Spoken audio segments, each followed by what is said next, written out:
അവയിൽ ആൽക്കലിയുടെ സ്വഭാവം അല്ലാത്തത് ഏത്? ഓപ്ഷൻ എ ചുവന്ന ലിറ്റ്മസിനെ നീലയാക്കുന്നു. ഓപ്ഷൻ ബി നീല ലിറ്റ്മസിനെ ചുവപ്പാക്കുന്നു. ഓപ്ഷൻ സി ചവർപ്പുള്ള സ്വാദ്. ഓപ്ഷൻ ഡി വഴുവഴുപ്പുള്ളത്. ഇതിലെ ആൽക്കലിയുടെ ഓപ്ഷൻ ബി അല്ലേ? സ്വഭാവം ഓപ്ഷൻ ബി ആണ്, അല്ലാത്ത ഓപ്ഷൻ ബി. ഓപ്ഷൻ ബി നീല ആണല്ലേ? ലിറ്റ്മസിനെ ചുവപ്പാക്കുന്നു. നീല ലിറ്റ്മസിനെ ചുവപ്പാക്കുന്നു എന്നുള്ളതാണ് ഇവിടുത്തെ കറക്റ്റ് ആൻസർ. അത് ആൽക്കലിയുടെ സ്വഭാവമല്ല. അപ്പൊ അത് ആരുടെ സ്വഭാവമാണ്? ഇത് ആസിഡ്. ആസിഡിന്റെ ആസിഡ്. ആസിഡ് ആസിഡിന്റെ ആണല്ലേ? സ്വഭാവം. ആസിഡ് ആണ് നീല ലിറ്റ്മസിനെ ചുവപ്പ് നിറമാക്കുന്നത്. അപ്പൊ ബാക്കി മൂന്നും ആരുടെ പ്രോപ്പർട്ടീസ് ആണ്? ആൽക്കലിയുടേതാണ് അല്ലെ? ചുവന്ന ലിറ്റ്മസിനെ നീലയാക്കുന്നു. ചവർപ്പുള്ള സ്വാദ്, ചവർപ്പ് മീറ്റ് ബിറ്റർ ആണ് കേട്ടോ, ബിറ്റർ ഇൻ ടേസ്റ്റ് ആണ്. പിന്നെ വഴുവഴുപ്പുള്ളത്. ഇത് മൂന്നും ആൽക്കലിയുടെ നേച്ചർ ആണ്. അടുത്ത ക്വസ്റ്റ്യൻ, ദേശീയ പക്ഷി നിരീക്ഷണ ദിനം എന്നാണ്? Option A November October 12. 12. November 12. November 12. November 12. Option B November 12 ആണ് അല്ലെ? ഇപ്പൊ നമ്മള് പക്ഷി മാം നിരീക്ഷണമായിട്ട് എല്ലാരും ബന്ധപ്പെട്ട വോയിസ് വല്ലാണ്ട് ഇതായി പോകുന്നുണ്ട്. എല്ലാരും കമന്റ് ചെയ്യാൻ പറയൂ. ഓക്കെ വോയിസ് ഓക്കെ സ്പ്ലിറ്റ് ആണ്. മറ്റുള്ളവർക്കും കൂടി പറയാൻ പറ്റുന്നില്ല. ഓക്കെ, അപ്പൊ നിങ്ങൾ കമന്റ് ചെയ്താൽ മതി കേട്ടോ ആൻസർ. അറിയുന്നവരെ മിണ്ടാതിരിക്കുക, അറിയാത്തവർക്ക് അവസരം കൊടുക്കുക. അപ്പൊ ദേശീയ പക്ഷി നിരീക്ഷണ ദിനം എന്ന് പറയുമ്പോൾ നവംബർ 12. ഓപ്ഷൻ സി ആണ് കറക്റ്റ് ആൻസർ വരുന്നത്. ഇപ്പൊ നമ്മൾ ഇന്നലെ നവംബർ 12 അല്ലെങ്കിൽ പക്ഷി നിരീക്ഷണമായിട്ട് ബന്ധപ്പെട്ട കുറച്ച് ഫാക്ട് പറഞ്ഞിരുന്നു. ഡോക്ടർ സലീം അലിയുടെ ജന്മദിനം നവംബർ 12 ആണ്. നമ്മൾ എന്ത് ചെയ്യുന്നത്? ദേശീയ പക്ഷി നിരീക്ഷണ ദിനമായിട്ട് ആചരിക്കുന്നത്. അദ്ദേഹത്തിന്റെ ഓട്ടോബയോഗ്രഫിയാണ് ഒരു കുരുവിയുടെ പതനം എന്ന് പറയുന്നത്. അദ്ദേഹത്തിന്റെ 2 ബുക്കുകൾ ഉണ്ടായിരുന്നു, birds of India and birds of Kerala. നമ്മൾ ഇന്നലെ പറഞ്ഞതായിരുന്നു. അപ്പൊ അത് ഇമ്പോർട്ടന്റ് ആണ് കേട്ടോ. SCRTയില് പ്രത്യേകിച്ച് എല്ലാ കാര്യങ്ങളും പറയുന്നുണ്ട്. അപ്പൊ നിങ്ങൾ ഓർത്ത് വെക്കുക ഈ കാര്യങ്ങളൊക്കെ കേട്ടോ. അടുത്ത ക്വസ്റ്റ്യൻ, ദിക്കുകൾ തിരിച്ചറിയുന്നതിനുള്ള ഏറ്റവും അനുയോജ്യമായ പഠനതന്ത്രം ഏത്? ഓപ്ഷൻ എ പരീക്ഷണം. ഓപ്ഷൻ ബി നിരീക്ഷണം. ഓപ്ഷൻ സി ഗ്രൂപ്പ് ചർച്ച. Option D project. അപ്പം ഇതിൽ ഏതാണ് നിങ്ങൾ? നിരീക്ഷണമാണ്. Option B. Okay, option B നിരീക്ഷണമാണ് അല്ലെ? നിങ്ങൾ ആൻസർ പറഞ്ഞിട്ട് പെട്ടെന്ന് മൈക്ക് ഓഫ് ചെയ്ത് കേട്ടോ, അപ്പോഴാണ് ബുദ്ധിമുട്ടാവുന്നതുണ്ടാവും. ഓപ്ഷൻ ബി ആണ്, ദിക്കുകളാണ് അല്ലെ? ദിക്കുകള് അറിയാൻ വേണ്ടി നമ്മൾ നിരീക്ഷിച്ചിട്ട് തന്നെയാണ് ദിക്കുകൾ മനസ്സിലാക്കുന്നത്. അപ്പം ഇവിടെ ഓപ്ഷൻ ബി ആണ് കറക്റ്റ് ആൻസർ. ദിക്കുകൾ തിരിച്ചറിയുന്നതിനുള്ള ഏറ്റവും അനുയോജ്യമായ പഠനതന്ത്രം. ഇപ്പൊ നിങ്ങൾക്ക് തോന്നാം മറ്റു രീതിയിലൊക്കെ ചർച്ച ചെയ്തൊക്കെ കണ്ടെത്തിക്കൂടെ? അപ്പം ഇവിടെ പറയുന്നുണ്ട് ഇത് ഏറ്റവും അനുയോജ്യമായ മാർഗം. തന്നിരിക്കുന്നതിൽ ഏറ്റവും ഉചിതം ഏതാണ് എന്നതാണ് ക്വസ്റ്റ്യൻ. അടുത്ത ക്വസ്റ്റ്യൻ, പഠന നേട്ടവുമായി ബന്ധമില്ലാത്തത് ഏത്? ഓപ്ഷൻ എ ഹ്രസ്വകാലത്തിലൂടെയും ദീർഘകാലത്തിലൂടെയും നേടാവുന്ന പഠന നേട്ടങ്ങളുണ്ട്. ഓപ്ഷൻ ബി പാഠഭാഗം ആസൂത്രണം ചെയ്യുന്ന സമയത്താണ് പഠന നേട്ടങ്ങൾ തയ്യാറാക്കുന്നത്. ഓപ്ഷൻ സി പഠന നേട്ടങ്ങൾ നിരീക്ഷിക്കാവുന്നതും അളക്കാവുന്നതുമാണ്.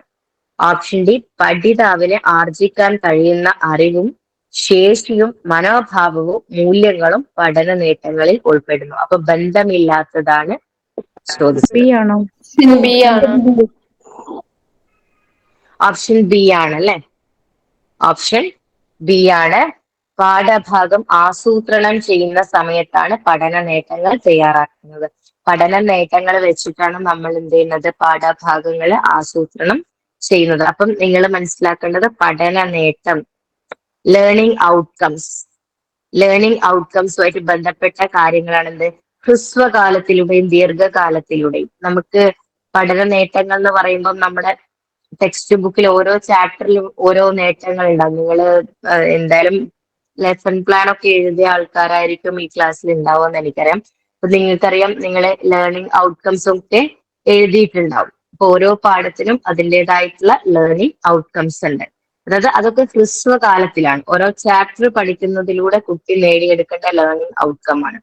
പിന്നെന്ത്, കുറെ വർഷങ്ങൾ കൊണ്ട് ഒരു ഭാഗം പഠിച്ചെടുക്കുക, അല്ലെങ്കിൽ ഒരു കോഴ്സ് കംപ്ലീറ്റ് ചെയ്യുക, അതൊക്കെ എന്താണ്, ഒരു ദീർഘകാല പഠന നേട്ടമാണ്.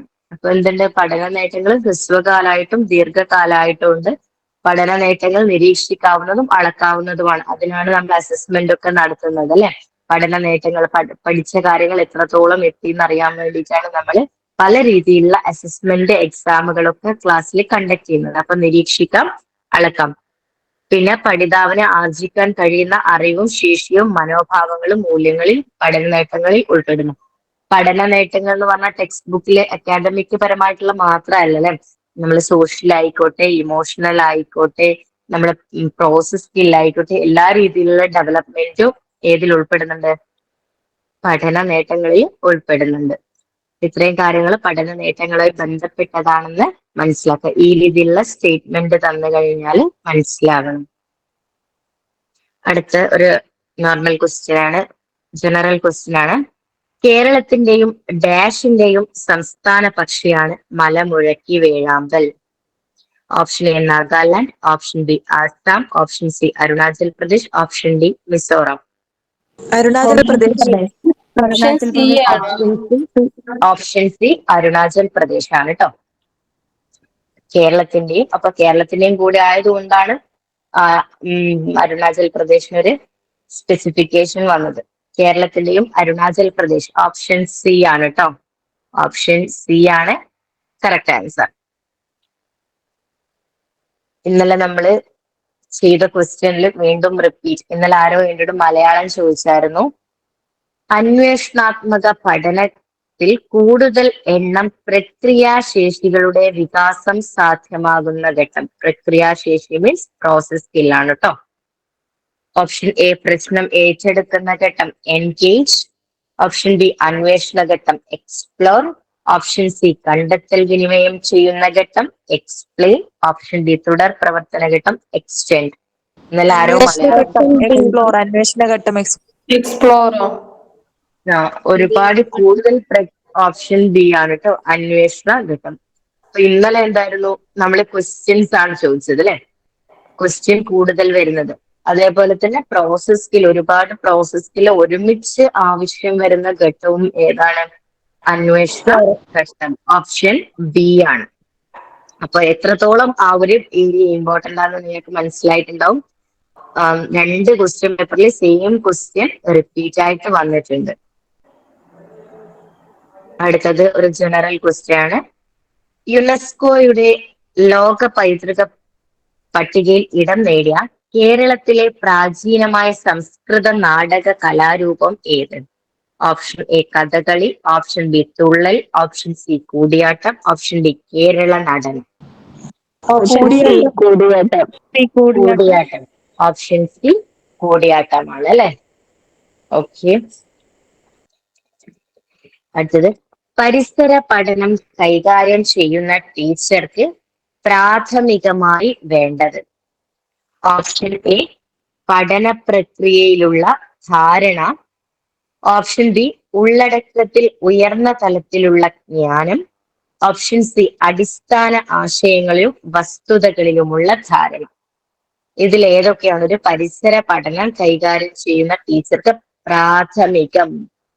പ്രാഥമികമായിട്ട്, പ്രാഥമികം എന്നുള്ള വേർഡായിട്ട് അണ്ടർലൈൻ ചെയ്യുക, ബേസിക്. ഓപ്ഷൻ എയും സിയും. ഓപ്ഷൻ എയും സിയും. ഇവിടെ ഓപ്ഷൻ എ ആണ്, അല്ലെ? ഓപ്ഷൻ എയും സിയും.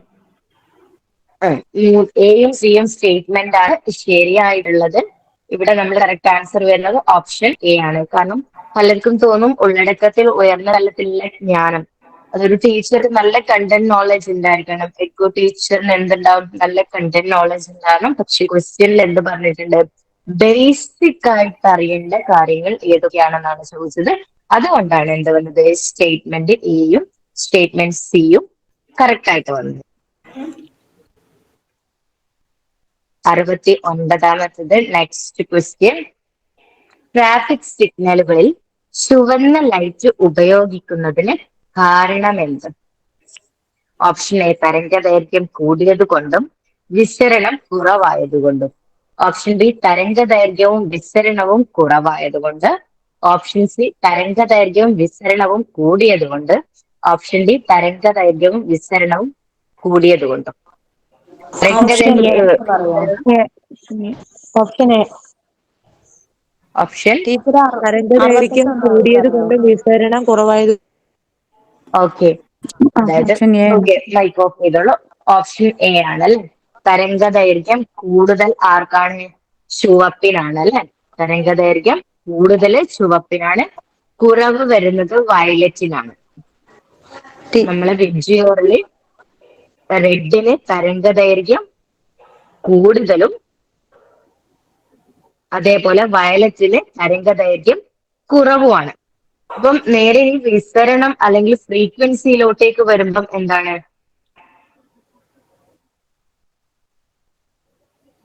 ആർക്കാ ഫ്രീക്വൻസി ദൈർഘ്യം കൂടുതൽ? കുറവായിരിക്കും, വിസരണം കൂടിയായിരിക്കും. വിസരണം കൂടിയതായിരിക്കും. അപ്പൊ നിങ്ങൾ ആ ഒരു സ്പെക്ട്രം പഠിച്ചു വെക്കണം. ആർക്കാണ് തരംഗദൈർഘ്യം കൂടുതൽ? തരംഗദൈർഘ്യം കൂടിയ ആൾക്കാർക്ക് ആവൃത്തി കുറവായിരിക്കും, ഫ്രീക്വൻസി കുറവായിരിക്കും. അപ്പം ഏതെങ്കിലും ഒരു കാര്യം മാത്രം പഠിച്ചു വെക്കുക. ചുവപ്പിന് തരംഗദൈർഘ്യം കൂടുതലാണ്, ആവൃത്തി കുറവാണ്. അപ്പൊ വയലറ്റിന് നേരെ എന്തായിരിക്കും? റിവേഴ്സ് ആയിരിക്കും. തരംഗദൈർഘ്യം കുറവും ആവൃത്തി കൂടുതലും ആയിരിക്കും. അതേപോലെ എനർജി, ഇനിയിപ്പം എനർജി കൂടിയ ക്രമത്തിൽ ക്രമീകരിക്കുക എന്നൊക്കെ പറഞ്ഞു വന്നാൽ എനർജിയും ആർക്ക് തന്നെയാണ് കൂടുതൽ? വയലറ്റിന് തന്നെയാണ് കൂടുതൽ. ഏറ്റവും കുറവ് റെഡിനാണ്. അപ്പം തരംഗദൈർഘ്യം, എനർജി അല്ലെങ്കിൽ ഊർജം, അതേപോലെ ആവൃത്തി, ഇവ മൂന്നും കൂടിയ ആളെയും കുറഞ്ഞ ആളെയും നിങ്ങൾ മനസ്സിലാക്കണം. അതേപോലെ കുറെ ലൈറ്റിന്റെ പ്രതിഭാസങ്ങളുണ്ട് അല്ലെ. ആകാശത്തിന് നീല നിറം കാണപ്പെടാൻ കാരണം വിസരണാണ് കേട്ടോ. ആകാശത്തിന് നീല നിറം. സോപ്പ് ബബിളിലൊക്കെ കാണപ്പെടുന്നത് എന്തുകൊണ്ടാ? പൂർണ്ണാന്തര പ്രതിഫലനം. മഴവില്ലുണ്ടാവാൻ കാരണം പൂർണ്ണാന്തര പ്രതിഫലനമാണ് കേട്ടോ. ആകാശത്തിന് നീല നിറം കാണാൻ കാരണം വിസരണം. അത് വിസരണമാണ് കേട്ടോ. ആകാശത്തിന് നീല നിറം കാണാൻ വിസരണം. പിന്നെ മഴവില്ലുണ്ടാവാനുള്ള കാരണം പൂർണ്ണാന്തര പ്രതിഫലനം അല്ലെങ്കിൽ ടോട്ടൽ ഇന്റേണൽ റിഫ്ലക്ഷൻ എന്ന് പറയും. അപ്പം ഇത്രയും ലൈറ്റിന്റെ പ്രതിഭാസങ്ങളും അവയുണ്ടാകുന്ന നമ്മുടെ നിത്യജീവിതത്തിൽ കാണുന്ന ഉദാഹരണങ്ങളും ചോദിക്കാറുണ്ട്, ഓർത്ത് വെക്കുക. അടുത്തത് ആശയ ഭൂപടവുമായി യോജിക്കാത്തത് ഏത്? ഒരു യൂണിറ്റിലെ പഠനാശയങ്ങളെ ക്രമീകരിക്കാൻ സഹായിക്കുന്നു. ആശയങ്ങൾ തമ്മിലുള്ള പരസ്പര ബന്ധം കാണിക്കുന്നു.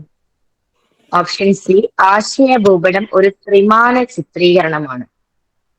ഓപ്ഷൻ ഡി പാഠഭാഗങ്ങളുടെ ആസൂത്രണത്തിനും പഠിതാവിനെ വിലയിരുത്തലിനും സഹായിക്കുന്നു.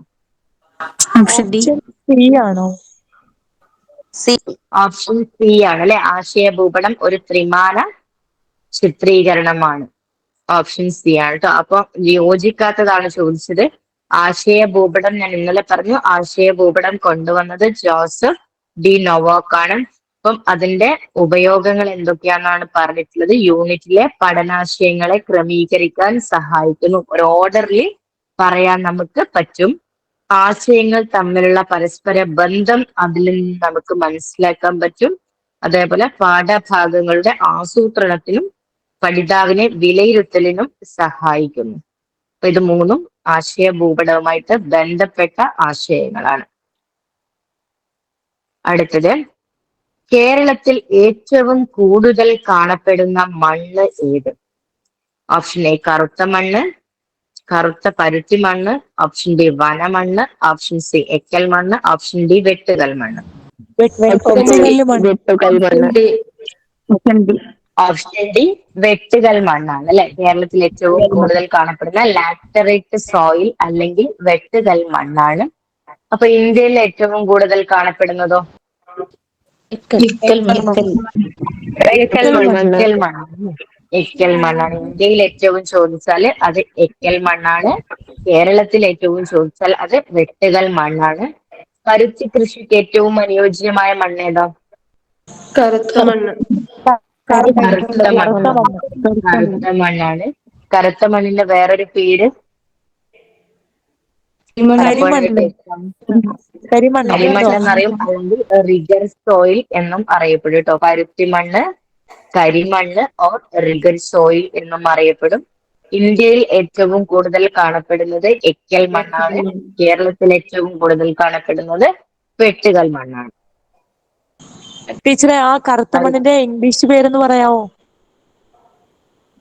Rigger, black soil. കറുത്ത മണ്ണ് ബ്ലാക്ക് സോയിൽ. അല്ല, അങ്ങനെയല്ല, വേറൊരു പേര് പറഞ്ഞല്ലോ, എന്താ? റിക്കറ്റ്സോ? Regur, regur, regur, RIGER, regur soil. Teacher, chernozem എന്നറിയപ്പെടത്തില്ലേ? ഓക്കെ. എന്താണ്? ചെർണോസം, റിഗർ ആൻഡ് ചെർണോസം എന്നും പറയത്തില്ലേ കരിമണ്ണിനെ? ചെർണോസം എന്നറിയപ്പെടുന്ന കറുത്ത മണ്ണ്. ചെർണോസം. Okay okay okay, ചെർണോസം. അത് അധികം നമ്മള് ക്വസ്റ്റ്യൻ പേപ്പറിൽ കുറച്ച് കൂടുതലായി ചോദിച്ച് കണ്ടതാണ് കറുത്ത മണ്ണിനെ കുറിച്ച്. പരുത്തിക്ക് അനുയോജ്യം, അതേപോലെ ഇതിന്റെ വ്യത്യസ്തങ്ങളായ പേരുകളും ചോദിച്ചിട്ടുണ്ട്. അടുത്തത് 72. വിത്ത് മുളയ്ക്കുമ്പോൾ ആദ്യമായി പുറത്തു വരുന്ന ഭാഗം ഏതാണ്? ഓപ്ഷൻ എ ബീജപത്രം, ഓപ്ഷൻ ബി ബീജശീർഷം, ഓപ്ഷൻ സി ബീജമൂലം, ഓപ്ഷൻ ഡി ബീജാണ്ഡം. ഇതില് ഓപ്ഷൻ സി ആണ് അല്ലെ, ബീജമൂലമാണ് പുറത്തേക്ക് വരുന്നത്, അല്ലെങ്കിൽ ആദ്യമായിട്ട് വരുന്നത്. ഈ ബീജമൂലം എന്തായിട്ടാണ് മാറുന്നത്? വേരായിട്ടാണോ കാണ്ഡമായിട്ടാണോ? കാണ്ടം.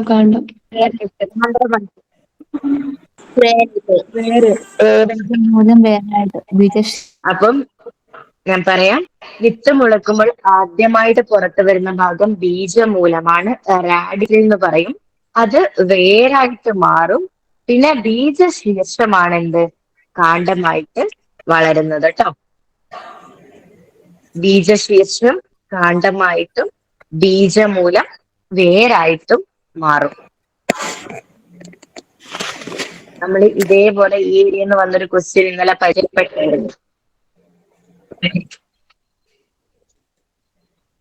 വിത്ത് മുളക്കുമ്പോൾ ആ ഒരു വിത്ത് ബോട്ടിലിട്ട് ചുരുങ്ങി പോകുന്നത് എന്താണെന്ന്, അത് ഈ ഭാഗത്തു നിന്നുള്ള ക്വസ്റ്റ്യൻ ആണ്. അപ്പം ആ ഭാഗത്തുനിന്നൊക്കെ നന്നായിട്ട് പഠിക്കുക കേട്ടോ, വായിക്കുക. ഇതൊക്കെ SCERT ക്വസ്റ്റ്യൻ ആണ്, 6th or 7th വരുന്ന ഭാഗമാണ് കേട്ടോ. അടുത്തത്, ജലത്തിന്റെ സവിശേഷതകളിൽ ഉൾപ്പെടാത്തത് ഏത്? എ ഒരു പോളാർ തന്മാത്രയാണ്, ഓപ്ഷൻ ബി കേശികത്വം, ഓപ്ഷൻ സി ഉയർന്ന പ്രതലബലം, ഓപ്ഷൻ ഡി കുറഞ്ഞ ആപേക്ഷിക താപം. ഓപ്ഷൻ ഡി ആണ്. കുറഞ്ഞ ആപേക്ഷിക താപമല്ല, ഹൈ സ്പെസിഫിക് ഹീറ്റ് കപ്പാസിറ്റി ആണ്, അല്ലെങ്കിൽ കൂടിയ ആപേക്ഷിക താപമാണ് അല്ലെ. ജലം ഒരു പോളാർ തന്മാത്രയാണ്, ശരിയാണ്. ജലം കേശികത്വം കാണിക്കുന്നുണ്ട് അല്ലെ. വേരുകളിൽ, മണ്ണിൽ നിന്ന് വേരുകളിലേക്ക് ജലം മുകളിലോട്ടേക്ക് കയറുന്നില്ലേ, അപ്പം അതിനെയൊക്കെയാണ് നമ്മൾ എന്ത് പറയാ, കേശികത്വം വഴിയാണ് അതൊക്കെ എന്ന് പറയും. അപ്പം ജലം കേശികത്വം എന്ന് പറയുന്ന സ്വഭാവം കാണിക്കുന്നുണ്ട്. അതേപോലെ ഉയർന്ന പ്രതലബലവും ആര് കാണിക്കുന്നുണ്ട്? ജലം കാണിക്കുന്നുണ്ട്. അടുത്തത്, താഴെ കൊടുത്തിരിക്കുന്നവയിൽ ഒരു ആശയമായി പരിഗണിക്കാവുന്നത് ഏത്? ഓപ്ഷൻ എ പ്രകാശത്തിന് നേരെ സസ്യഭാഗങ്ങൾ വളയുന്നു, ബി സസ്യങ്ങളുടെ ഇലകൾക്ക് പച്ച നിറമാണ്, ഓപ്ഷൻ സി ജലമുള്ള ഭാഗത്തേക്ക് സസ്യങ്ങളുടെ വേരുകൾ വളരുന്നു, ഓപ്ഷൻ ഡി സസ്യങ്ങളുടെ വളർച്ചയ്ക്ക് പ്രകാശം ആവശ്യമാണ്. ഇതിലൊരു കോൺസെപ്റ്റ് ആയിട്ട് പരിഗണിക്കാൻ പറ്റുന്നത് ഏതെന്നാണ് ചോദിച്ചത്. സസ്യങ്ങളുടെ വളർച്ചയ്ക്ക് പ്രകാശം. ഓക്കെ, ഓപ്ഷൻ ഡി ആണ്, സസ്യങ്ങളുടെ വളർച്ചയ്ക്ക് പ്രകാശം ആവശ്യമാണ്. അപ്പം ഒരു കോൺസെപ്റ്റ് ആണ് നമ്മളോട് ചോദിച്ചത്. ഓപ്ഷൻ എ എന്താണ്? പ്രകാശത്തിന് നേരെ സസ്യഭാഗങ്ങൾ വളയുന്നു. എന്തുകൊണ്ടാണ്? അവയുടെ വളർച്ചയ്ക്ക് നമ്മളൊരു നിഗമനത്തിലെത്തുകയാണ്. എന്താണ്? അവയുടെ വളർച്ചയ്ക്ക് പ്രകാശം ആവശ്യമാണ്. അടുത്ത ക്വസ്റ്റ്യൻ, COVID-19 രോഗത്തിന് കാരണമായ രോഗകാരി ഏത്? ഓപ്ഷൻ എ സാർസ് കോവിഡ്-1, option B SARS COVID two, option C MERS കോവിഡ്-1, option D MERS COVID. Option B SARS COVID. SARS COVID two ആണ് കേട്ടോ COVID-19 കാരണം. ഓപ്ഷൻ ബി ആണ് സാർസ് കോവിഡ്-2. Option B. അടുത്ത ക്വസ്റ്റ്യൻ, ശരിയായത് ഏതെന്നാണ് ചോദ്യം. ഓപ്ഷൻ എ ഖരപദാർത്ഥങ്ങളിൽ താപ കൈമാറ്റം നടക്കുന്നത് ചാലനത്തിലൂടെയും സംവഹനത്തിലൂടെയും ആണ്. ഓപ്ഷൻ ബി ദ്രാവകങ്ങളിൽ സംവഹനത്തിലൂടെയും വികിരണത്തിലൂടെയും താപ കൈമാറ്റം നടക്കുന്നുണ്ട്. ഓപ്ഷൻ സി വികിരണത്തിലൂടെയുള്ള താപ പ്രേഷണത്തിന് മാധ്യമത്തിന്റെ ആവശ്യമില്ല. ഓപ്ഷൻ ഡി സംവഹനത്തിൽ ഒരു തന്മാത്രയിൽ നിന്ന് അടുത്ത തന്മാത്രയിലേക്ക് താപം കൈമാറ്റം ചെയ്യുന്നു. ഇതിൽ ശരിയായത് ഏതെന്നാണ് ചോദ്യം. Option C. ഓപ്ഷൻ സി ആണ് അല്ലെ. ഓപ്ഷൻ സി ആണ്. വികിരണത്തിലൂടെയുള്ള താപ പ്രേഷണത്തിന് മാധ്യമത്തിന്റെ ആവശ്യം ഇല്ല എന്നാണ്. ഇപ്പം 3 രീതിയിലുള്ള താപ പ്രേഷണങ്ങൾ നിങ്ങൾ പഠിച്ചിട്ടുണ്ടാവും. സംവഹനം, ചാലനം, വികിരണം.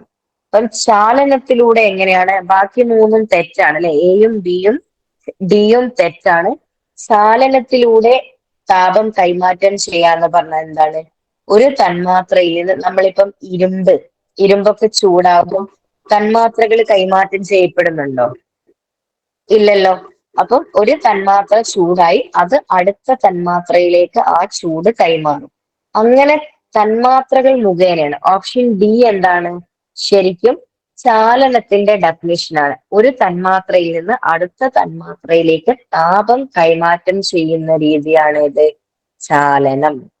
ഓർത്ത് വെക്കുക, ഖരപദാർത്ഥങ്ങളില് ചാലനം മുഖേനയാണ് താപം പ്രേഷണം ചെയ്യുന്നത് അല്ലെങ്കിൽ കൈമാറ്റം ചെയ്യപ്പെടുന്നത്. സംവഹനം എന്ന് പറയുമ്പോൾ എന്താണ്? ഒരു വായു ചൂടായി മുകളിലേക്ക് പോകുന്നതാണ്. അപ്പൊ അവിടെ ഒരു തന്മാത്രയിൽ നിന്ന് അടുത്ത തന്മാത്രയിലേക്കല്ല, തന്മാത്രകൾ ചൂടായിട്ട് എന്ത് ചെയ്യാണ്? മുകളിലേക്ക് പോകുന്ന ആ രീതിയാണ് നമ്മൾ എന്ത് പറയാ? സംവഹനം എന്ന് പറയാം. പിന്നെ വികിരണം എന്ന് പറഞ്ഞാൽ നിങ്ങൾക്കറിയാലോ, ലൈറ്റ് എന്താണ്? ലൈറ്റിൽ നിന്നും താപം വരുന്നത് അല്ലെ, പ്രകാശത്തിൽ നിന്നും താപം വരുന്നത് ഏത് വഴിയാണ്? വികിരണം വഴിയാണ്. അതിന് മാധ്യമത്തിന്റെ ആവശ്യം ഇല്ല. അപ്പൊ ഈ 3 രീതിയിലുള്ള പ്രേഷണം നന്നായിട്ട് മനസ്സിലാക്കുക.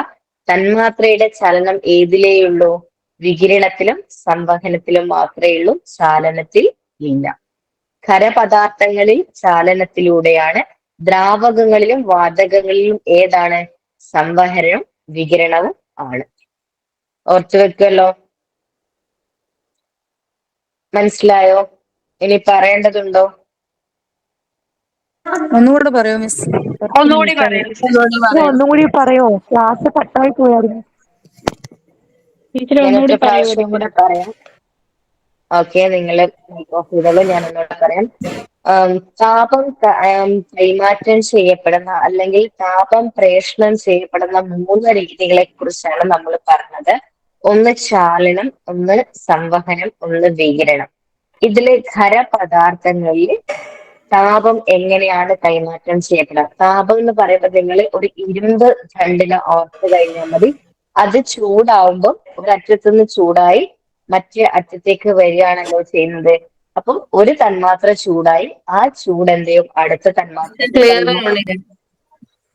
ക്ലിയർ ആവുന്നില്ലേ? എല്ലാവർക്കും ഈ പ്രശ്നമുണ്ടോ? ഒന്നുകൂടെ പറയാം. ഇല്ല, കേൾക്കുന്നുണ്ട്. ക്ലിയർ ആവുന്നുണ്ട്. കേൾക്കുന്നുണ്ട് ടീച്ചർ.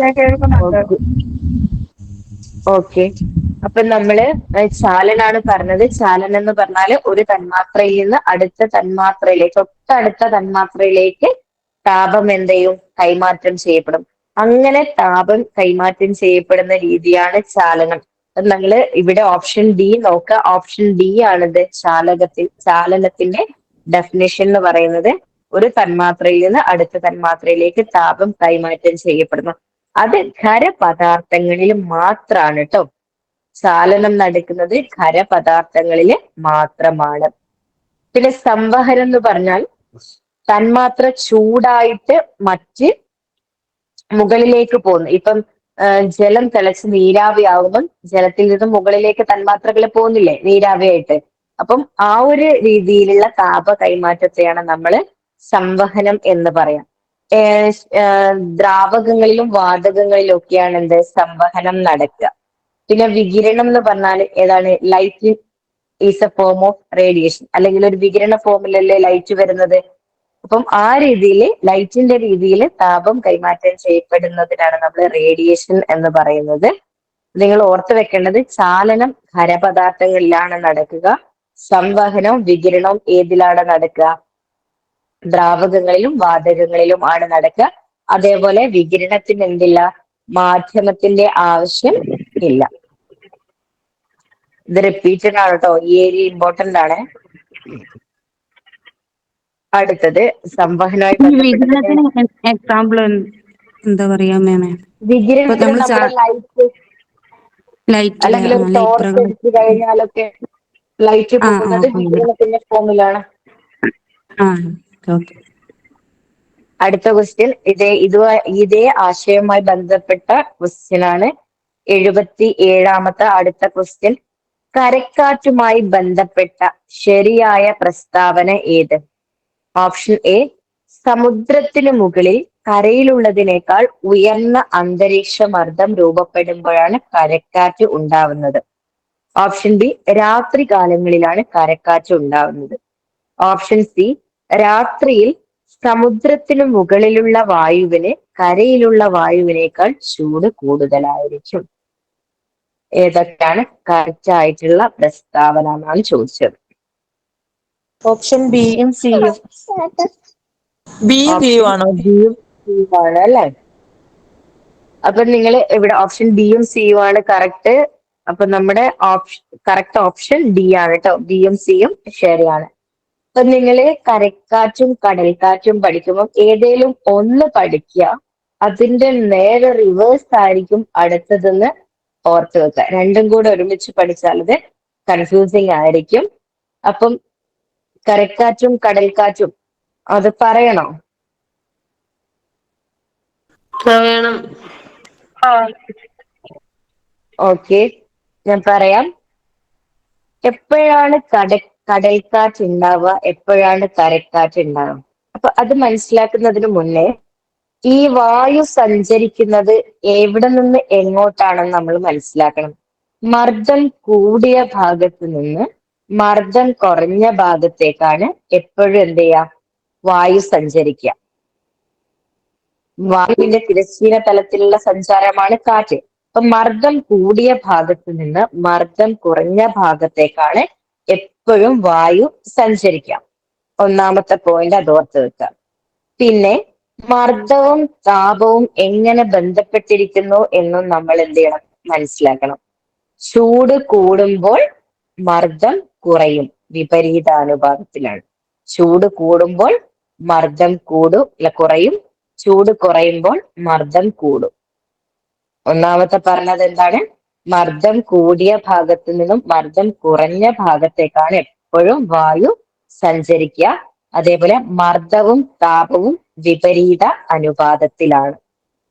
ഈ ഒരു ആശയം പഠിക്കുന്നതിന് തൊട്ട് മുന്നേ നിങ്ങൾ മനസ്സിലാക്കേണ്ട രണ്ട് കാര്യങ്ങളാണ് പറഞ്ഞത്. അപ്പം പകൽ സമയം, നമുക്കറിയാം പകൽ സമയത്ത് നല്ല ചൂടായിരിക്കും അല്ലെ? കര പെട്ടെന്ന് ചൂടാവുമല്ലോ. കടലിനെ സംബന്ധിച്ചിടത്തോളം കമ്പയർ ചെയ്യുമ്പോൾ കര പെട്ടെന്ന് ചൂടാവും. അപ്പൊ കരയിലുള്ള വായു പെട്ടെന്ന് ചൂടാവും. അപ്പൊ ചൂട് കൂടുമ്പം സ്വാഭാവികമായും എന്ത് ചെയ്യും? അവിടെയുള്ള മർദ്ദം കുറയും. താപവും മർദ്ദവും വിപരീതാനുപാതത്തിലാന്ന് പറഞ്ഞു. അപ്പം കരയിലുള്ള വായുവിന് പെട്ടെന്ന് ചൂട് കൂടും. ചൂട് കൂടുമ്പോൾ മർദ്ദം കുറയും. അപ്പം കരയിലുള്ള വായുവിന് ഇപ്പൊ എന്താണ്, മർദ്ദം കുറവാണ്. അപ്പൊ സ്വാഭാവികമായും കടലിൽ നിന്ന് എങ്ങോട്ടേക്ക് കാറ്റ് വീശും? കരയിലോട്ടേക്ക് കാറ്റ് വീശും. എവിടെ നിന്നാണോ വീശുന്നത് അത് വെച്ചാണ് നമ്മൾ പേര് പറയുന്നത്. അപ്പം കടലിൽ നിന്ന് കരയിലേക്ക് വീശുമ്പോൾ അത് കടൽ കാറ്റ് എന്ന് പറയും. ഒന്ന് നിങ്ങൾ പഠിക്കാം, ഒന്നുകൂടെ ഞാൻ പറയാം. മർദ്ദം കൂടിയ ഭാഗത്ത് നിന്ന് മർദ്ദം കുറഞ്ഞ ഭാഗത്തേക്കാണ് എപ്പോഴും വായു സഞ്ചരിക്കുക. അതാണ് വായുവിന്റെ സഞ്ചാരമാണല്ലോ കാറ്റ്. അതേപോലെ താപവും മർദ്ദവും വിപരീതാനുപാതത്തിലാണ്. അതൊക്കെയാണ്. അപ്പം ഒന്നുകൂടി പറഞ്ഞേ ടീച്ചറെ. രണ്ടാമത്തെ പോയിന്റ്. മർദ്ദവും താപവും വിപരീതാനുപാതത്തിലാണ്. മർദ്ദവും താപവും വിപരീതാനുപാതത്തിൽ. അതാ വിപരീതം എന്ന് പറഞ്ഞാൽ എന്താണ്? മർദ്ദം കൂടുമ്പോൾ താപം കുറയും, അല്ലെങ്കിൽ താപം കൂടുമ്പോൾ മർദ്ദം കുറയും. ഒന്ന് കൂടുമ്പോൾ ഒന്ന് കുറയുന്നതിനെയാണ് നമ്മൾ എന്ത് പറയാ? വിപരീതാനുപാതം എന്ന് പറയാം. അപ്പൊ പകൽ സമയത്ത് കര പെട്ടെന്ന് ചൂടാവും. അപ്പൊ കരയ്ക്ക് മുകളിലുള്ള വായുവും പെട്ടെന്ന് ചൂടാവും. ചൂട് കൂടുമ്പോൾ അവിടെ മർദ്ദം കുറയും. സ്വാഭാവികമായും കടലിൽ എന്തായിരിക്കും? കടലിലെ വായുവിന് മർദ്ദം കൂടുതലായിരിക്കും. അപ്പൊ മർദ്ദം കൂടിയ ഭാഗത്തു നിന്നും മർദ്ദം കുറഞ്ഞ കരയിലേക്ക് കാറ്റ് വീശും. അപ്പം എവിടെ നിന്നാണോ വീശുന്നത് അത് വെച്ചാണ് നമ്മൾ പേര് കൊടുക്കുക. അപ്പം കടലിൽ നിന്ന് വീശുന്നത് കൊണ്ട് കടൽ കാറ്റ് എന്ന് നമ്മൾ പറയും. പകൽ സമയത്ത് കടൽ കാറ്റാണ് ഉണ്ടാവുക. ഇവിടെ ഓപ്ഷനിൽ എന്താ ഉള്ളത്? രാത്രി കാലങ്ങളിലാണ് കരക്കാറ്റ് ഉണ്ടാവുക എന്നുള്ളതാണ്. അപ്പൊ കരക്കാറ്റ് സ്വാഭാവികമായിട്ടും നിങ്ങൾ ഓപ്പോസിറ്റ് വിചാരിച്ചാൽ മതി, പഠിക്കേണ്ട ആവശ്യം ഇല്ല. പഠിച്ചു കഴിഞ്ഞാൽ 100% അത് കൺഫ്യൂഷൻ ആയിരിക്കും. ഒന്ന് മാത്രം പഠിച്ചു വെക്കുക. അതേപോലെ രണ്ടാശയങ്ങളും ഓർത്ത് വെക്കുക. മർദ്ദം കൂടിയ ഭാഗത്തു നിന്ന് മർദ്ദം കുറഞ്ഞ ഭാഗത്തേക്ക് സഞ്ചരിക്കും. അതേപോലെ മർദ്ദവും താപവും വിപരീത അനുപാതത്തിൽ ആയിരിക്കും. ഓക്കെ ആണല്ലോ? എന്താണ്? അതായത് പകൽ സമയത്ത് കടൽക്കാറ്റും രാത്രികാലങ്ങളിൽ കരക്കാറ്റുമാണ് ഉണ്ടാകുന്നത് അല്ലേ? കരക്കാറ്റ്. അതെ അതെ അതെ. രാത്രി കാലങ്ങളിൽ ഞാൻ പറയാം, ജസ്റ്റ് ഒന്ന് പറയാം. രാത്രി കാലങ്ങളിൽ എന്താണ്? കര പെട്ടെന്ന് തണുക്കും. കരക്കാറ്റ് പറയാം. രാത്രി കാലങ്ങളില് കര പെട്ടെന്ന് തണുക്കും. അപ്പം കരയിലുള്ളതിനേക്കാൾ കൂടുതൽ താപമായിരിക്കും ഏത് വായുവിനെ? കടലിലുള്ളത്. കര തണുത്തിട്ടാണല്ലോ ഉള്ളത്. കരയിലേക്കാട്ടും ചൂടായിരിക്കും ആര്? കടല്. രാത്രി കാലങ്ങളിൽ. അപ്പം കടലിലുള്ള വായുവിനായിരിക്കും എന്ത്? ചൂട് കൂടുതൽ. അപ്പൊ ചൂട് കൂടുമ്പോൾ അവിടെയായിരിക്കും മർദ്ദം കുറവ്. അപ്പൊ കരയിൽ നിന്ന് എങ്ങോട്ടേക്ക് വീശും? കടലിലേക്ക് വീശും. അപ്പൊ എവിടുന്നാണോ വീശുന്നത് അത് വെച്ചാണല്ലോ നമ്മൾ പേര് നൽകുന്നത്. അപ്പൊ രാത്രി കാലങ്ങളിൽ കരക്കാറ്റ്. ഒന്ന് മെയിൻ ആയിട്ട് പഠിച്ചു വെക്കാം. മറ്റേത് ഓട്ടോമാറ്റിക്കലി നിങ്ങളുടെ മൈൻഡിലേക്ക് വരും. അപ്പൊ ഇങ്ങനത്തെ പ്രസ്താവന ക്വസ്റ്റ്യൻസിനൊക്കെ നല്ല രീതിയിലുള്ള സ്കോപ്പുള്ള ഏരിയ ആണ് കേട്ടോ ഇത്. മാറിപ്പോവരുത്, മറന്നു പോവരുത്. അടുത്തത്, വിലയിരുത്തൽ തന്നെ പഠനവുമായി ബന്ധമില്ലാത്ത പ്രസ്താവന ഏത്? ഓപ്ഷൻ എ, പഠനം സ്വയം ക്രമീകരിക്കാൻ കഴിയുന്നു. ഓപ്ഷൻ ബി, തന്റെ പഠനത്തെക്കുറിച്ച് കൃത്യതയുള്ള നിരീക്ഷണവും വ്യാഖ്യാനവും. ഓപ്ഷൻ സി, തന്റെ പഠന വിടവ് സ്വയം മനസ്സിലാക്കുന്നു. ഓപ്ഷൻ ഡി, പഠന പുരോഗതി സ്വയം വിലയിരുത്തുന്നു. അപ്പം അസസ്മെന്റ് ഓഫ് ആക്ട് ലേണിംഗ് ആണ്, അല്ലെങ്കിൽ വിലയിരുത്തൽ തന്നെ പഠനമാണ്. അപ്പൊ ഇതിൽ ബന്ധമില്ലാത്ത ഓപ്ഷൻ ബി ആണോ? ഓപ്ഷൻ ബി ആണ് അല്ലെ? പഠനത്തെക്കുറിച്ച് കൃത്യതയുള്ള നിരീക്ഷണവും വ്യാഖ്യാനവും ആണ് ബന്ധമില്ലാത്തത്. അപ്പം പഠനത്തെ തന്നെ വിലയിരുത്തൽ എന്ന് പറഞ്ഞാൽ എന്താണ്? നമ്മള് എത്രത്തോളം പഠിച്ചു എന്ന് നമ്മൾ സ്വയം മനസ്സിലാക്കുന്നതാണ്. അപ്പം അതിനനുസരിച്ച് നമ്മൾ എവിടെയാണോ നമുക്ക് പോരായ്മ ഉള്ളത് അത് നമുക്ക് മനസ്സിലായാൽ ഓപ്ഷൻ എ, പഠനം സ്വയം ക്രമീകരിക്കാൻ കഴിയും അല്ലെ? കാരണം ഇന്ന ഏരിയ നമ്മൾ വീക്കാണ്, അപ്പം അതിന് കൂടുതൽ സമയം നമ്മൾ കൊടുക്കണം. ഇന്ന ഏരിയ എനിക്ക് സിമ്പിൾ ആണ്, സോ അതിന് കുറച്ച് സമയം മതി. ആ രീതിയിൽ ക്രമീകരിക്കാൻ നമുക്ക് കഴിയും. പിന്നെ തന്റെ പഠന വിടവ് സ്വയം മനസ്സിലാക്കുന്നു. ഒരു എക്സാം ഒക്കെ കഴിഞ്ഞു കഴിഞ്ഞാൽ ഏതിലാണ് മാർക്ക് കുറവ്, അല്ലെങ്കിൽ ഏതാണ് എനിക്ക് അറ്റൻഡ് ചെയ്യാൻ പറ്റാത്തത്, അതൊക്കെ മനസ്സിലാകും. നമുക്ക് എവിടെയാണ് ഫോൾട്ട് നമുക്ക് മനസ്സിലാവും അല്ലെ? പിന്നെ പഠന പുരോഗതി സ്വയം വിലയിരുത്തും. ഇവിടെ ബന്ധമില്ലാത്ത പ്രസ്താവന എന്ന് പറഞ്ഞാൽ ഓപ്ഷൻ ബി ആണ്. തന്റെ പഠനത്തെക്കുറിച്ച് കൃത്യതയുള്ള നിരീക്ഷണവും വ്യാഖ്യാനവും അത് ആസ് ലേണിംഗ് അല്ലെങ്കിൽ വിലയിരുത്തൽ തന്നെ പഠനത്തിൽ വരാത്തതാണ്. അടുത്ത ക്വസ്റ്റ്യൻ, അപൂർണ രൂപാന്തരം കാണിക്കുന്ന ജീവികളുടെ ശരിയായ ഗ്രൂപ്പ് ഏത്? ഓപ്ഷൻ എ ഉറുമ്പ്, തവള, ഈച്ച, കൊതുക്. ഓപ്ഷൻ ബി ചിതൽ, തുമ്പി, പുൽച്ചാടി, പാറ്റ. ഓപ്ഷൻ സി പൂമ്പാറ്റ, തേനീച്ച, കുഴിയാന, ഉറുമ്പ്. ഓപ്ഷൻ ഡി കടന്നൽ, ചെള്ള്, ചിതൽ, ഈച്ച. അപൂർണ രൂപാന്തരം. ഓപ്ഷൻ ബി ആണ് കേട്ടോ.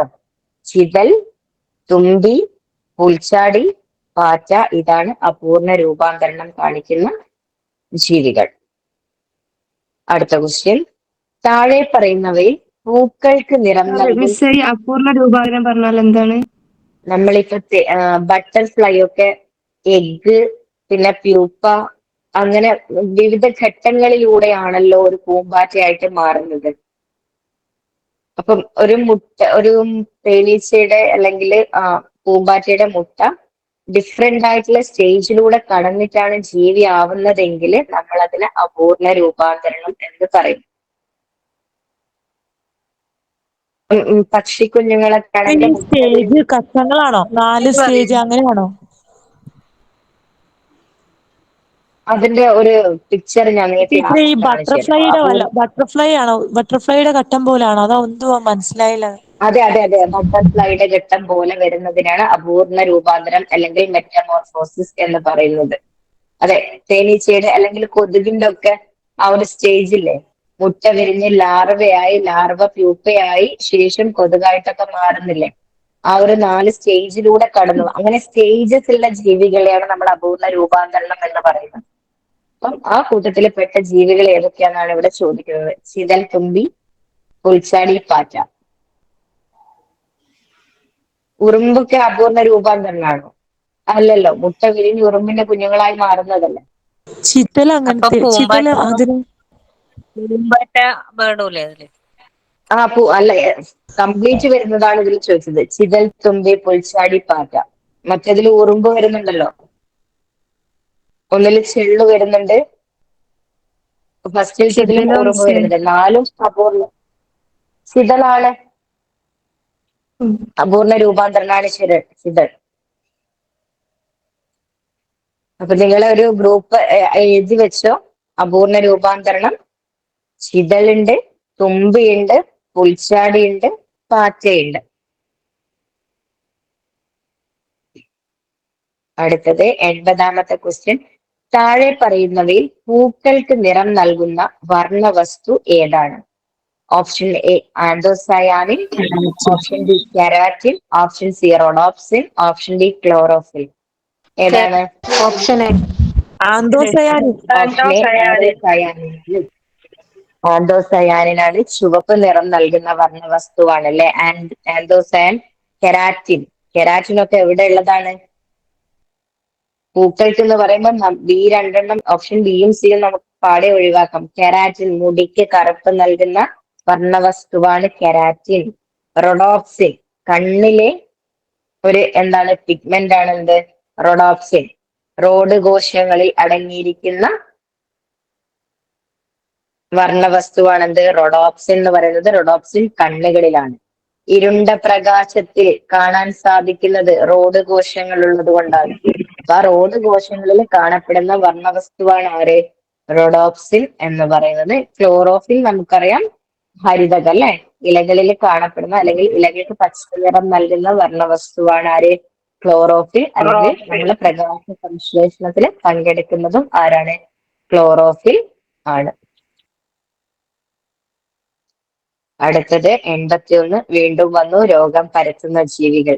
നമുക്കറിയാം എത്രത്തോളം ഇമ്പോർട്ടന്റ് ആണെന്ന് നിങ്ങൾക്ക് മനസ്സിലാവും. 101% വരുന്ന ഏരിയയാണ് രോഗങ്ങൾ എന്ന് നിങ്ങൾക്ക് ഇപ്പൊ മനസ്സിലായിട്ടുണ്ടാവും. ഈഡിസ് ഈജിപ്തിൽ പരത്തുന്ന രോഗങ്ങൾ ഏത്? ഡെങ്കി, ചിക്കൻ ഗുനിയ, മഞ്ഞപ്പനി. മലേറിയ, മഞ്ഞപ്പനി, ഡെങ്കി. മന്ത്, ചിക്കൻ ഗുനിയ, മലേറിയ. മഞ്ഞപ്പനി, malaria, dengue. Aedes aegypti. Option B ആണ് അല്ലെ. സോറി, ഓപ്ഷൻ എ ആണ്. ഡെങ്കി, ചിക്കൻ ഗുനിയ, മഞ്ഞപ്പനി. ഓപ്ഷൻ എ ആണ് കേട്ടോ. ഡെങ്കി, ചിക്കൻ ഗുനിയ, മഞ്ഞപ്പനി. ഇത് 3ഉം ആരാണ്? ഈഡിസ് ഈജിപ്തി പരത്തുന്ന രോഗങ്ങളാണ്. അടുത്തത് വൈദ്യുത കാന്തിക സ്പെക്ട്രത്തിലെ പ്രകാശ തരംഗങ്ങളുടെ തരംഗ ദൈർഘ്യം കുറയുന്നതിനനുസരിച്ചുള്ള ക്രമം ഏത്?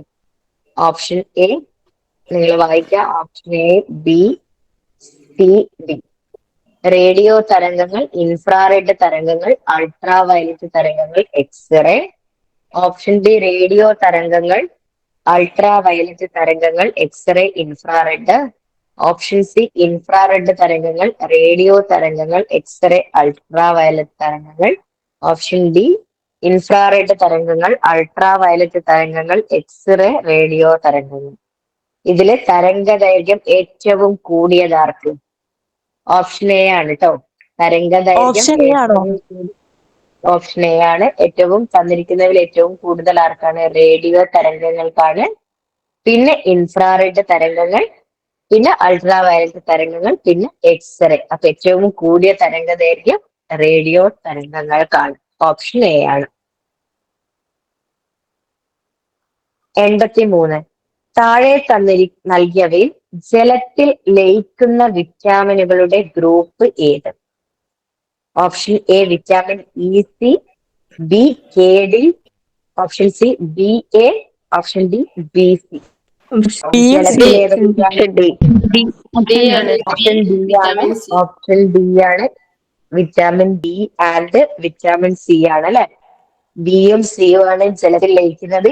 എയും ഡിയും ഇയും കെ ഒക്കെ കൊഴുപ്പില് ലയിക്കുന്ന വിറ്റാമിനുകളാണ്. ചൂടാക്കുമ്പോൾ നഷ്ടപ്പെടുന്നത് വിറ്റാമിൻ സി ആണ്. Vitamin C.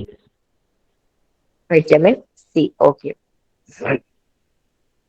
അടുത്തത് ഇന്ത്യൻ സ്വാതന്ത്ര്യ സമരവുമായി ബന്ധപ്പെട്ട ശരിയായ കാലക്രമം ഏത്? ഓപ്ഷൻ എ ചമ്പാരൻ സത്യാഗ്രഹം, ദണ്ഡി മാർച്ച്, ജാലിയൻ വാലാബാഗ് കൂട്ടക്കൊല, നിസ്സഹകരണ സമരം, ക്വിറ്റ് ഇന്ത്യ സമരം. ഓപ്ഷൻ ബി ചമ്പാരൻ സത്യാഗ്രഹം, നിസ്സഹകരണം, ജാലിയൻ വാലാബാഗ്, ദണ്ഡി, ക്വിറ്റ് ഇന്ത്യ. ചമ്പാരൻ, ജാലിയൻ വാലാബാഗ്, നിസ്സഹകരണം, ദണ്ഡി, ക്വിറ്റ് ഇന്ത്യ. ചമ്പാരൻ സത്യാഗ്രഹം, ജാലിയൻ വാലാബാഗ്, ദണ്ഡി, നിസ്സഹകരണം, ക്വിറ്റ് ഇന്ത്യ സമരം. ഇതിലേതാണ് ഡി ആണ്. Correct D. Order? Option D ആണ്. ഓപ്ഷൻ സി അല്ലേ? ചമ്പാരൻ സത്യാഗ്രഹം എപ്പോഴാണ് വരുന്നത്? 1917 അല്ലെ.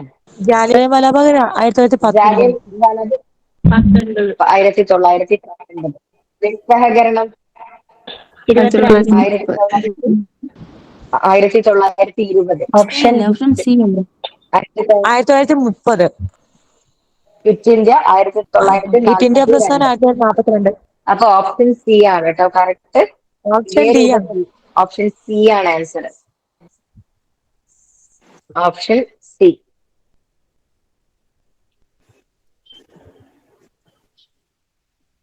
അടുത്തത് 88. താഴെ പറയുന്നവയിൽ സൂര്യഗ്രഹണവുമായി ബന്ധപ്പെട്ട തെറ്റായ പ്രസ്താവന ഏത്? തെറ്റായതാണ് ചോദിച്ചത് കേട്ടോ. സൂര്യനോടൊപ്പം ചന്ദ്രനും ഉദിക്കുന്നു. ഓപ്ഷൻ ബി സൂര്യനും ഭൂമിക്കും ഇടയിലാണ് ചന്ദ്രന്റെ സ്ഥാനം. ഓപ്ഷൻ സി അമാവാസിയിലാണ് സൂര്യഗ്രഹണം നടക്കുന്നത്. ഓപ്ഷൻ ഡി സൂര്യാസ്തമയ സമയത്താണ് ചന്ദ്രൻ ഉദിക്കുന്നത്. Option B. നന്നായിട്ട് വായിച്ചു നോക്കിയേ. ഓപ്ഷൻ എ അല്ലേ? എ അല്ലേ ടീച്ചറെ? ഓപ്ഷൻ ബി അല്ലേ? സൂര്യനും ഭൂമിക്കും ഇടയിൽ ചന്ദ്രൻ വരുമ്പോഴല്ലേ സൂര്യഗ്രഹണം? ബന്ധപ്പെട്ട EMF. തെറ്റായ പ്രസ്താവനയാണ്. ആ ഓക്കെ ഓക്കെ ഓക്കെ. നിങ്ങൾ നന്നായിട്ട് ക്വസ്റ്റ്യൻ വായിക്കുക. 2 സെക്കൻഡ് വായിച്ചതിന് ശേഷം മാത്രമേ ആൻസറിലേക്ക് പോകാവൂ ഞാൻ പറഞ്ഞിട്ടുണ്ട്. ഇപ്പൊ ഓപ്ഷൻ ഡി ആണ് കേട്ടോ തെറ്റായ പ്രസ്താവന. ഓപ്ഷൻ ഡി സമയത്ത് ചന്ദ്രൻ നിൽക്കുന്നു. തെറ്റായ പ്രസ്താവന എന്ന് പറഞ്ഞാൽ സൂര്യാസ്തമയ സമയത്താണ് ചന്ദ്രൻ ഉദിക്കുന്നത്. അപ്പൊ എന്തുണ്ട്? സൂര്യഗ്രഹണവുമായി ബന്ധപ്പെട്ട് പറയുന്നു സൂര്യനോടൊപ്പം തന്നെ ചന്ദ്രനും ഉദിക്കുന്നുണ്ട്. സൂര്യനും ഭൂമിക്കും ഇടയിലാണ് ചന്ദ്രന്റെ സ്ഥാനം. അമാവാസിയിലാണ് സൂര്യഗ്രഹണം നടക്കുന്നത്. അപ്പൊ സൂര്യഗ്രഹണവുമായി ബന്ധപ്പെട്ട ഫാക്റ്റാണിത്. ഓർത്ത് വെക്കുക. അടുത്തത് 88 ക്വസ്റ്റ്യൻ ആണുള്ളത് അല്ലെ. 89 90 മിസ്സിംഗ് ആണ്. അപ്പൊ ഇതിൽ ഏതെങ്കിലും നിങ്ങൾക്ക് ഇനിയിപ്പം ഡൗട്ട് ഉള്ളതോ ഏതെങ്കിലും ഫാക്ട് പറയേണ്ടതോ എന്തെങ്കിലും ഉണ്ടോ? മിസ് ഒരു ഡൗട്ട് ഉണ്ട്, ഞാൻ എഴുതി വെച്ചിട്ടുണ്ട്, പിന്നെ ചോദിക്കാൻ. ഈ ആശയ ത്രിമാന ചിത്രീകരണം ഇല്ലേ, അതിനെ കുറിച്ചൊന്ന് പറയോ, എങ്ങനെയാണ് എന്താണെന്നുള്ളത്? ത്രിമാന അത് ചിത്ര ആശയ രൂപീകരണം ഭൂപടം എന്ന് പറയുന്നത് ത്രിമാനം അല്ല. ത്രിമാനം എന്ന് പറഞ്ഞാൽ എന്താണ്? 3D അല്ലേ? നമ്മുടെ ആശയ ഭൂപടം എന്ന് പറയുന്ന ജോസഫ് ഡി നൊവാക്ക് കൊണ്ടുവന്നത് ഒരു ത്രിമാന രൂപമല്ല. അതേക്കുറിച്ചാണ് അതിൽ പറഞ്ഞിട്ടുള്ളത്. 3D ഫോമിൽ അല്ല അതുള്ളത് എന്നാണ്. അത് മനസ്സിലായല്ലേ. ത്രിമാന രൂപം എന്ന് പറയുമ്പോ ഒരു പിക്ചർ, നമ്മൾ ഒരു എക്സാമ്പിൾ, അതിനൊരു എക്സാമ്പിൾ എന്ന് പറയോ, ഇപ്പൊ എന്താണ് ഈ ത്രിമാന ഗ്ലോബൊക്കെ രൂപം? ഏതാണ്? ഗ്ലോബിന്റെ ഒരു രൂപം നമ്മൾ തയ്യാറാക്കിയാൽ അത് ത്രിമാന രൂപമാണ്. ഗ്ലോബിന്റെ വേൾഡ് മാപ്പിന്റെ ഒരു ത്രിമാന രൂപമാണ് ഏത്? ഗ്ലോബ് എന്ന് പറയുന്നത്. പക്ഷെ നമ്മള് ബോർഡിൽ ചുവരിൽ തൂക്കുന്ന ആ ഗ്ലോബിന്റെ പിക്ചർ ഇല്ലേ, അതെന്താണ്? ത്രിമാനം അല്ലല്ലോ. ഭൂപടം. നമ്മള് ഭൂപടം എന്ന് പറയുന്നത് എന്താണ്? അത് ത്രിമാനമല്ല, 2 ഡയമെൻഷനിൽ നമ്മൾ കാണിക്കുന്നതാണ് ആ ഒരു ആശയം. അത് ഗ്ലോബിലേക്ക് മാറ്റിയാൽ അതായത് എന്തായി? യഥാർത്ഥ രൂപത്തെ നമ്മൾ ഒരു ടീച്ചിങ് എയ്ഡ് പോലെ ഉണ്ടാക്കുന്നതാണ് ഈ ത്രിമാന രൂപം, അങ്ങനെയാണോ? ത്രിമാനം, ത്രിമാനം. ഓക്കെ, നിങ്ങളിപ്പം താങ്ക് യു. സ്ക്രീനിൽ എന്താണ് കാണുന്നത്? പിക്ചർ കാണുന്നുണ്ട്. ചിത്രശലഭത്തിന്റെ രൂപാന്തരണത്തിന്റെ രൂപാന്തരം. രൂപാന്തരണത്തിന്റെ ചിത്രമാണ് ഈ കാണുന്നത്. നെക്സ്റ്റ് നിങ്ങൾക്ക് എന്തെങ്കിലും ചോദിക്കാൻ? 75 ചോദ്യം എന്ന് പറയുമോ? COVID-19 കാരണം എന്നൊക്കെ പറയുമ്പോൾ പെട്ടെന്ന് റേഞ്ച് നഷ്ടപ്പെട്ട്. കോവിഡിന്റെ 75-ാമത്തത് SARS-2 ആണ് കേട്ടോ. ഞാൻ പറയാം. Option B 75. Option B SARS-CoV-2 ആണ് കേട്ടോ. മിസ് ഒരു ഡൗട്ട് ചോദിച്ചോട്ടെ? ഓപ്ഷൻ ബി ആണ് കേട്ടോ. ഹലോ, ചോദിച്ചോളൂ. ഓപ്ഷൻ ബി അല്ലേ? ഓപ്ഷൻ ബി അല്ലേ? Option B SARS-CoV-2. മിസ് ഈ മഴത്തുള്ളി ഗോളാകൃതിയിൽ കാണാനായിട്ടുള്ള കാരണം പ്രതലബലാണോ ഗുരുത്വാകർഷണമാണോ?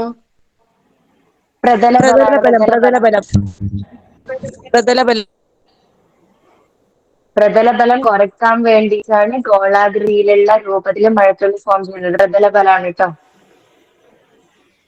ഓക്കെ.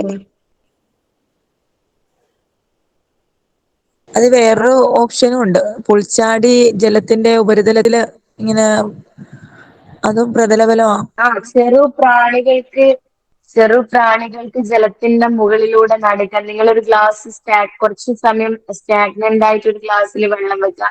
അപ്പം അതിന്റെ മുകളിലൂടെ മെല്ലെ ഉറുമ്പ് ഇളക്കാതെ നിന്നുകഴിഞ്ഞാൽ ഉറുമ്പൊക്കെ അതിന്റെ മുകളിലൂടെ പോകുന്നത് കാണാം. അപ്പൊ അതെന്തുകൊണ്ടാണ്? വെള്ളത്തിന് അല്ലെങ്കിൽ ജലത്തിന് പ്രതലബലം എന്നുള്ളൊരു പ്രോപ്പർട്ടി ഉള്ളത് കൊണ്ടാണ്, സവിശേഷത ഉള്ളത് കൊണ്ടാണ്. അപ്പൊ ചെറു പ്രാണികൾ ജലത്തിന് മുകളിലൂടെ നടക്കുന്നതിനുള്ള കാരണം ചോദിച്ചു കഴിഞ്ഞാൽ അത് പ്രതലബലമാണ് കേട്ടോ. പുൽച്ചാടി വെള്ളത്തിലൂടെ നടക്കുന്നതൊക്കെ ജലത്തിന്റെ പ്രതലബലം കാരണമാണ്.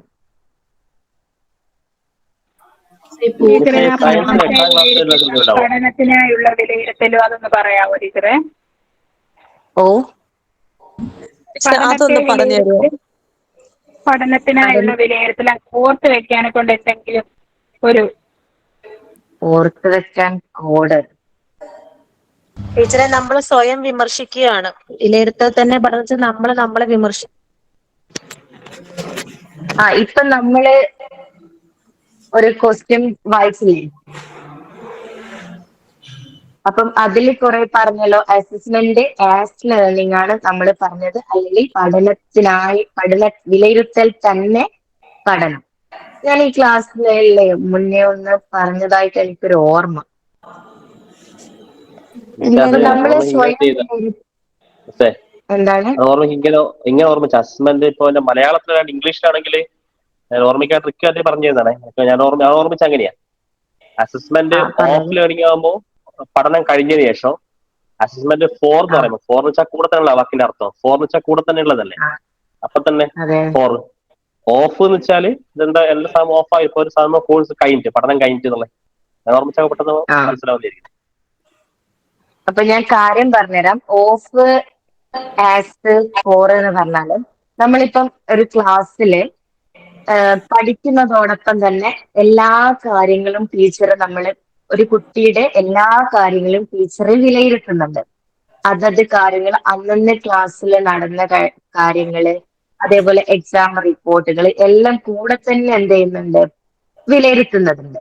ഇപ്പൊ നമ്മൾ അതിന് പറയുന്നതാണ് എന്ത്, അസസ്മെന്റ് ഫോർ ലേണിംഗ് എന്ന് പറഞ്ഞത്. ഈ അസസ്മെന്റ് ഫോർ ലേണിംഗും ഓഫ് ലേണിംഗും ആരാണ് നടത്തുന്നത്? ടീച്ചർ തന്നെയാണ് നടത്തുന്നത്. ഒന്ന് സമ്മേറ്റീവ് അല്ലെങ്കിൽ ഫൈനൽ ആണ്. അസസ്മെന്റ് ഓഫ് ലേണിംഗ് നടത്തുന്നത് ലാസ്റ്റ് ഘട്ടങ്ങളിലാണ്, എക്സാം കഴിഞ്ഞതിന് ശേഷം. അതാണ് ഇപ്പൊ ആള് പറഞ്ഞത് ഓഫ്. നമ്മൾ എന്താ പറയാ, ഓഫ് ടു ഡൽഹി, അങ്ങോട്ടേക്ക് പോയി, ലാസ്റ്റ് ആണല്ലോ. അപ്പം അതാണ് എന്ത്, അസസ്മെന്റ് ഓഫ് ലേണിംഗ് എന്ന് പറഞ്ഞാല് അത് സമ്മേറ്റീവ്, അത് ലാസ്റ്റുള്ള വിലയിരുത്തലിന് സമാണ്. അസസ്മെന്റ് ഫോർ ലേണിംഗ് എന്ന് പറയുമ്പോൾ ടീച്ചർ കൂടെ തന്നെ ക്ലാസ് റൂമുകളിലൊക്കെ എന്ത് ചെയ്യും, ചില പ്രവർത്തനങ്ങൾ നൽകി ടീച്ചർ വിലയിരുത്തും. അതാണ് അസസ്മെന്റ് ഫോർ ലേണിംഗ്. ഇനി അസസ്മെന്റ് ആസ് ലേണിംഗ് ആണ്, അത് നമ്മൾ സ്വന്തം വിലയിരുത്തുന്നതാണ്. അതാണ് ഇന്നത്തെ ക്വസ്റ്റ്യൻ പേപ്പറിൽ വന്നത്.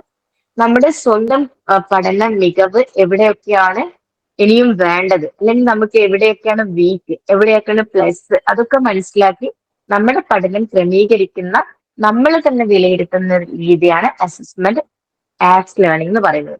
ഇപ്പൊ ഫോർ എന്ന് പറഞ്ഞാൽ എന്താണ്, കൂടെ തന്നെ. ഓഫ് എന്ന് പറഞ്ഞാൽ അത് ലാസ്റ്റില്, അത് കഴിഞ്ഞ് end of the course. And assessment as എന്ന് പറഞ്ഞാൽ അത് നമ്മൾ തന്നെ വിലയിരുത്തുന്നതാണ്. ഈ മൂന്ന് തരത്തിലുള്ള വിലയിരുത്തലുകൾ. അപ്പം അത് പലപ്പോഴായിട്ട് ക്വസ്റ്റ്യൻ പേപ്പറിൽ റിപ്പീറ്റഡ് ആയിട്ട് ഏതെങ്കിലും ഒന്ന് ചോദിക്കാറുണ്ട് കേട്ടോ. മിസ്സേ അതൊന്ന് മലയാളത്തിലൊന്ന് പറഞ്ഞേരോ? ഈ ഓഫിന്റെതും ആസിന്റെ ഒക്കെ മലയാളം ഒന്ന് പറയാമോ? അസസ്മെന്റ് പഠനത്തിനായുള്ള വിലയിരുത്തലാണ് അസസ്മെന്റ് ഫോർ ലേണിംഗ്. ഓർത്തൊക്കെ, പഠനത്തിനായുള്ള ഫോർ. വിലയിരുത്തൽ തന്നെ പഠനം ആസ്. ഇതിന്റെ ഒരു PDF വേണമെങ്കിൽ നിങ്ങൾക്ക് ഇതിന്റെ ഒരു നോട്ട്, ചെറിയൊരു ഷോർട്ട് നോട്ട് ഞാൻ നിങ്ങൾക്ക് ടെലഗ്രാമിൽ ഷെയർ ചെയ്ത് തരാം കേട്ടോ. മിസ് എങ്ങനെ പറഞ്ഞൂടെ, അസസ്മെന്റ് ഓഫ് ഇപ്പൊ നമ്മൾ ഈ ക്രിസ്മസ് എക്സാം കഴിഞ്ഞു, അങ്ങനെ ഓരോ എക്സാം ഇപ്പൊ കഴിഞ്ഞതൊക്കെ ഈ അസസ്മെന്റ് ഓഫ് ആണ്. അതുപോലെ ക്ലാസ് ടെസ്റ്റ് ഒക്കെ ആണെങ്കിൽ അത് formative, assessment for, teacher class test അതുപോലെ കണ്ടിന്യൂസ് ആയിട്ട് നടത്തുന്നത് നമുക്ക് അസസ്മെന്റ് ഫോർ ലേണിംഗ് ആണ്. അതല്ലേ. പിന്നെ അസസ്മെന്റ് ആസ് എന്ന് പറഞ്ഞാൽ നമ്മളെ സെൽഫ് അസസ്മെന്റ്, നമുക്ക് എത്രമാത്രം നമ്മൾ നേടി എന്നുള്ളത് നമ്മൾ സ്വയം വിലയിരുത്തുക. അസസ്മെന്റ് ആസ് അത് സെൽഫ് അസസ്മെന്റ് അങ്ങനെ പറയാം. എന്നാ പിന്നെ കുറച്ച് മലയാളത്തെക്കാളും കൂടുതൽ നമുക്ക് ഒരു ഐഡിയ കിട്ടൽ തോന്നുന്നു ഇംഗ്ലീഷിൽ ഇങ്ങനെ നമ്മൾ നമുക്ക് മനസ്സിലാക്കുന്നത്. മലയാളത്തിനെക്കാട്ടും വേണ്ടത് കോൺസെപ്റ്റ് അറിയൽ തന്നെയാണ്. അപ്പൊ നമ്മളോട് ചോദിക്കേണ്ടതാണ്, ഇപ്പൊ തന്നെ ഇന്നത്തെ ക്വസ്റ്റ്യനിൽ തന്നെ നമ്മളോട് ചോദിച്ചത് നമുക്ക് മനസ്സിലാവും. അസസ്മെന്റ് ആസ് വിലയിരുത്തൽ തന്നെ പഠനമാണ് ചോദിച്ചത്. വിലയിരുത്തൽ തന്നെ പഠനം എന്ന് പറഞ്ഞാൽ എന്താണ്, അത് നമ്മള് സെൽഫ് അസസ്മെന്റ് ആണ്. നമ്മളെ തന്നെ വിലയിരുത്തുന്നതാണ് സെൽഫ് അസസ്മെന്റ് എന്ന് പറയുന്നത്. നമ്മൾ എത്രത്തോളം നേടി, ഇനി നമ്മൾ എത്രത്തോളം നേടാനുണ്ട്.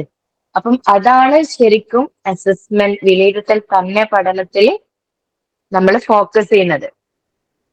അപ്പൊ മിസ് ആ ഓപ്ഷനിലും വന്നത് നമ്മൾ തെറ്റി കൊടുത്തത് സ്വയം തന്നെയാണല്ലോ. അല്ല, അത് നമ്മൾ കൃത്യമായി നിരീക്ഷിക്കുന്നു എന്നുള്ളതാണ്. ക്വസ്റ്റ്യൻ പേപ്പർ നമുക്കൊന്നുകൂടെ നോക്കാം. അതില് പറയുന്നുണ്ടല്ലോ വ്യാഖ്യാനിക്കുക എന്നൊക്കെ പറയുന്നുണ്ടല്ലോ, അത് നമ്മൾ ക്വസ്റ്റ്യൻ നമ്പർ ഓർമ്മയുണ്ടോ?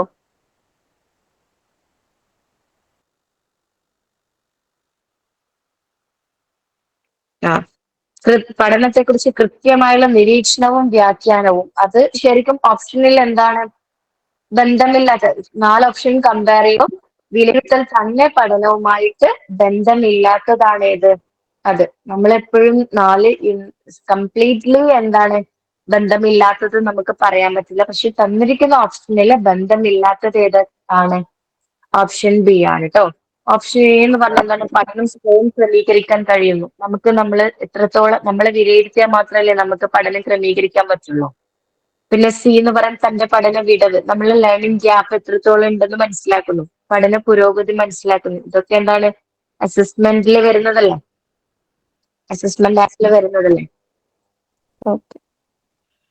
ടീച്ചറെ അസസ്മെന്റ് ഓഫ് ഒന്നുകൂടെ പറയോ?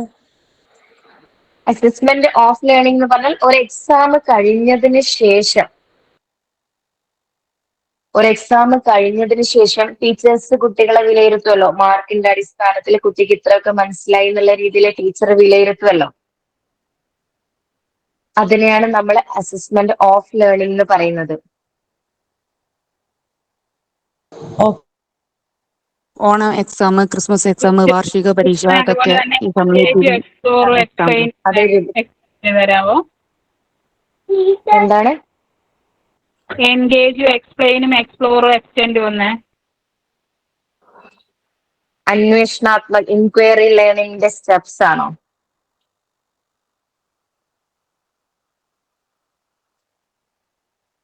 അതൊന്നുമില്ല. നമ്മൾ ഒരു കാര്യം എന്താണ് അന്വേഷണ രീതിയിൽ പഠിക്കുമ്പം നമ്മൾ 4 ഘട്ടങ്ങളിലൂടെയാണ് കടന്നു പോകുന്നത് എന്നാണ് പറയുന്നത്.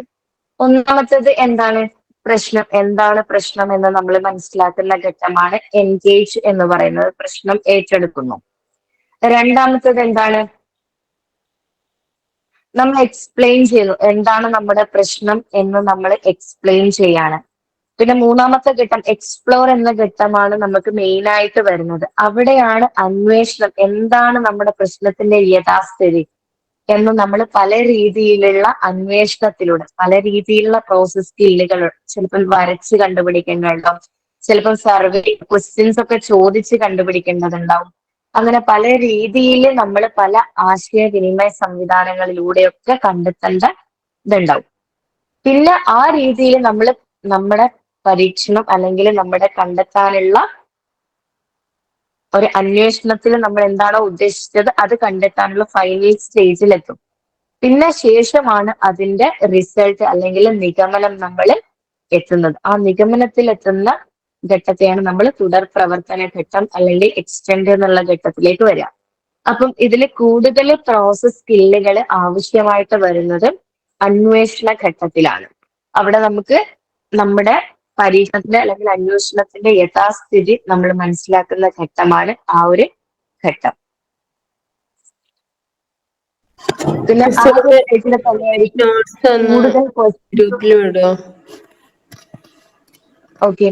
അപ്പം നമ്മൾ കൂടുതൽ ക്വസ്റ്റ്യൻസ് ചോദിക്കേണ്ടത് അല്ലെങ്കിൽ കൊഗ്നിറ്റീവ് ലെവലിൽ നമ്മൾ കൂടുതൽ പ്രോസസ് സ്കില്ലുകൾ, കൊഗ്നിറ്റീവ് ലെവലിലായിക്കോട്ടെ ഏത് രീതിയിലുള്ള പ്രോസസ് സ്കില്ലുകളും നമ്മൾ കൂടുതലായിട്ട് യൂസ് ചെയ്യുന്ന ഘട്ടവും ഏതാണ്, എക്സ്പ്ലോർ എന്ന് പറയുന്ന ഘട്ടമാണ്. അപ്പൊ ഞാൻ നോട്ട് ഗ്രൂപ്പിൽ ഷെയർ ചെയ്യാം കേട്ടോ.